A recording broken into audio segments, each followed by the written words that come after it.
Deyirəm bəlkə bir dənə qəşəng şəkil çəkin bunu qoyun WhatsApp-a. Qohum əqraba da görsün ki, mən də istirahətə gəlmişəm. 1, 2, 3'te. Bura bir dənə də bir yazı yazdım. Tatildeyiz. Nə olub ustuya? Qolu çıxıb aparaq həkimə, amma mənim nə günahım var ki, usta çağırmışıq, bağı düzəltdirik də. Nətər yəni evə su damır?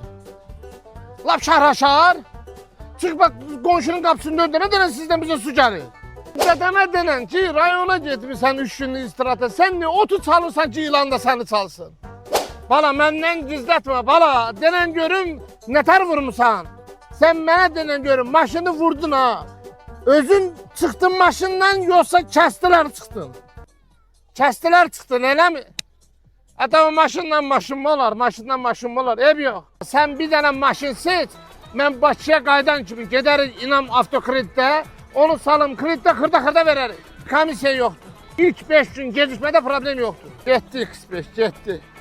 Bir dənə Türkiyədən şəkil qoydum WhatsApp-a ki, görsün qoyma. Nətər gözə gəldim, nətər gözə gəldim. Sili.